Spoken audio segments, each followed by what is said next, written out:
All right, let's talk a little Niners. Niners have not picked this high in the NFL draft since you know when, right? When they traded up for Trey Lance. And, they traded up. They had the third pick in the draft. And if they had taken Penei Sewell, they'd be fine. If they took Jamar Chase, they'd be fine. You're talking about two of the best players in football. Instead, they whiffed. They took Trey Lance, and he became a total zero. And they got off of him for a fourth-round pick that they turned into Malik Mustafa. So here they are again in the top dozen. They cannot whiff. And that's really it. It's you can't. You don't have to get the best player in the draft. You can't get a guy who you're trading in 3 years for a fourth-round pick because he can't play. So that they cannot whiff. So I'm going to throw it to you this way, JD. Who do you think is the safest pick? Because, do the Niners – somebody asked me, do the Niners need an offensive lineman? Yes. Do they need a defensive lineman? Yes. What they really need is they cannot whiff. If they whiff, they're screwed. And then what they really need is they need a great player. It doesn't matter what position he plays. They just need a great player. They've lost too many great players. They haven't replaced enough of their great players. They need a great player. Who is the safest pick in your mind? Will Campbell. I mean, okay. if he's around. No, really. Yeah. I mean, LSU and that's left position. Tackle. Yeah, LSU left tackle. I think Tyler Warren would be on that list. If we're saying forget about specific need or who you think's going to be there. I mean, I think both of those guys are in the general range. Could be before, could be slightly after, maybe depending upon where things ultimately shake out. Those are the first two that come to mind as I think Will Campbell. I think both those guys really. I mean, Tyler Warren, plug and play, come in, going to catch passes. You're not going to look back and go, wow, that was a disappointing pick. Now you may look back and go, well, you didn't fill your defensive tackle need or your edge rusher need or your linebacker next to Fred Warner need with that particular pick. But what you will say is, wow, you got a tight end who's a playmaker. And can move the sticks and help Brock Purdy and alleviate some of the offensive constraints that may be in play here because Brandon Ayuk's not coming back until who knows when, and George Kittle's another year older, and Christian McCaffrey is somebody that is coming off a year where he was extremely banged up. So and then anytime you take somebody that can come in. I mean, Will Campbell could come right in, and you could put him at left guard. I think right away. Could you put him at right tackle right away, and then ultimately he obviously becomes your left tackle of the future when Trent Williams is out the door. So I think he's somebody that is just a talent that could plug and play, and then be the guy that's the guy for the next decade. Whenever you roll that clock out. Mel Kiper's got his mock out, and he's got the top 10 going this way. He's got Cam Ward 1, Travis Hunter 2, Abdul Carter 3. Then he's got your guy Will Campbell going 4 to the Patriots. Ooh, so okay. the everybody's afraid of the short arms. At least according to Kiper, the Pats will not be. Then he's got Mason Graham of Michigan going to the Jaguars at 5. He's got Ashton Genty, the running back, going to the Raiders at 6. Membu going to the Jets at 7. Jalen Walker, the edge rusher, stack backer from Georgia, going 8 to the Panthers. He's got Shedeur Sanders 9. What were you going to say? No, I just said I like him, Walker. You like Walker? Yeah. Shedeur Sanders going 9 to the Saints, the quarterback. The Bears taking Tyler Warren in front of the Niners at 10.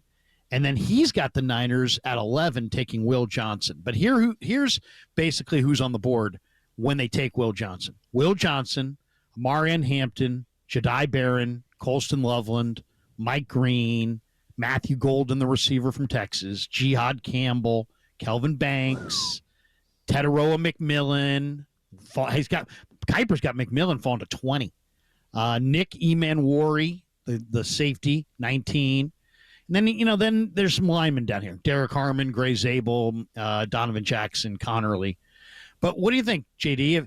If Kiper's prediction's right and the top 10 play out that way in front of the Niners and they can't get Campbell or Tyler Warren, what would you do at 11? I mean, the way it looks, the way it's stacked is you have two corners surrounding Amari on Hampton.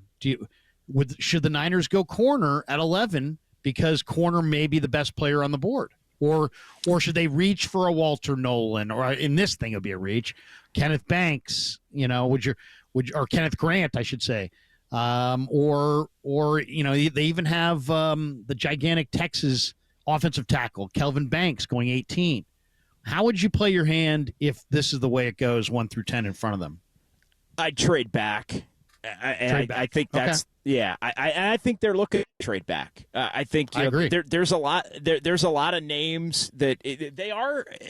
As I look at this, and it's funny. I participated in a mock draft for a sister station of ours in Pennsylvania, and I think Kiper's top 10 was the top 10, a little different order, but it was the exact top 10 that Kiper had in this draft. They had people picking from different areas of the country, and I ended up. They say, and I can't trade back. I had to make a pick, so I ended up taking Nolan in that draft for that exercise because they said I had to make a pick. But I made the point to say, hey, I think the 49ers in that position would definitely look to trade back and accumulate something else for later on, because they really are looking for guys that they're looking for value. They're looking for multiple picks. They're looking to make sure they get guys that fit and give themselves the best chance to select players that could come in and play right away. So I don't think reaching is necessarily something that they want to do. I look at there are guys worth trading up for. I think there's 5 or 6 guys worth trading up for, but I just who's don't on think that the list Niners for you? Abdul Carter's on that list. Mason Graham's on that list. Let's see. I would say one Sports Illustrated article has them trading up with the Saints and taking Jalen Walker at 9. I don't know. Maybe jumping Walker ahead of the too. Bears. I like Walker a lot. I like Walker. I don't know if I like trading. He would up. be one.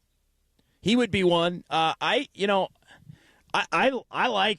like Ashton Genty. I mean, I know you don't need him, but I mean, I like him too, just in terms of a sheer talent.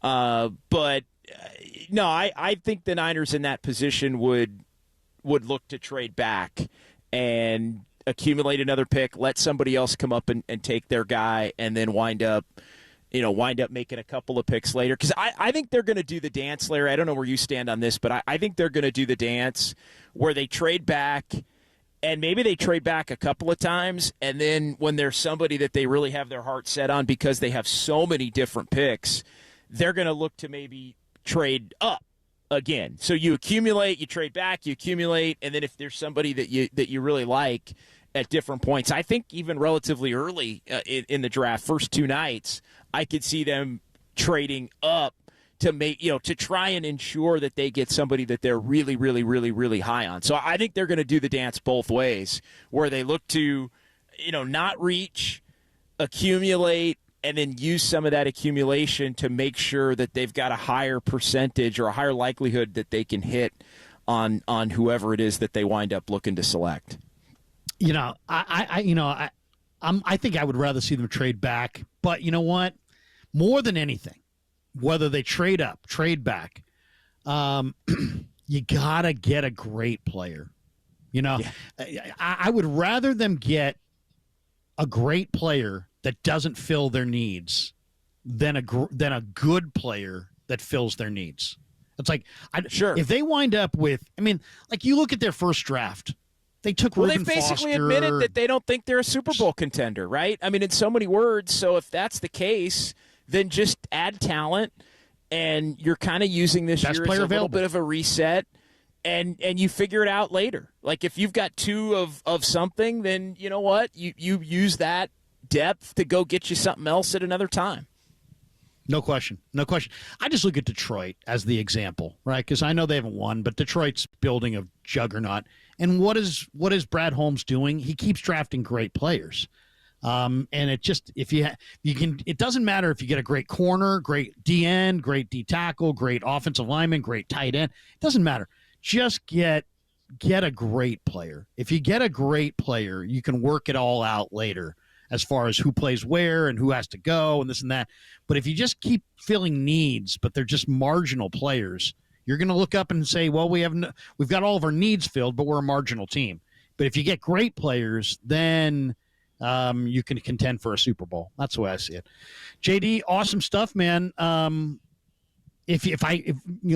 last Warrior one on the way out the door. Sure. If you had to say how far you think Golden State gets and what they like, I know Joe talks title and Joe's all thinks big, but if we could give Joe some truth serum and make him be honest, what defines success this year for this Warrior team in your mind? Because I heard Draymond say that he feels like they got a better chance to win a title next year once they have a training camp with Jimmy Butler and maybe they add a piece or two around it somehow. He was making it seem like next year he thinks they have a better shot than this year. I don't know if that might be a little pie in the sky because he and Steph and Jimmy are a year older and they're already past their prime. But what do you think? What's success in Joe's mind this year in the playoffs? First off, I agree with that, the next year part.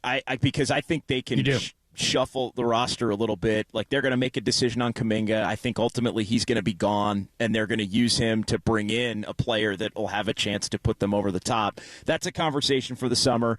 To answer your question directly, I think second round. I think getting to the second round, whether you go to the play-in and have to get into the first round that way, or you end up in the top 6 when it's all done on Sunday afternoon at 3 o'clock, win a round. Get in, win a round, get to the second round, and if you go out in the conference semifinals, you're basically halfway there at that point. You've shown that you can be halfway there, and then you fix the roster. You figure out how much you can depend on the young players who've come up, and you go and you see what assets you have, and the Warriors still have assets to try and make a trade.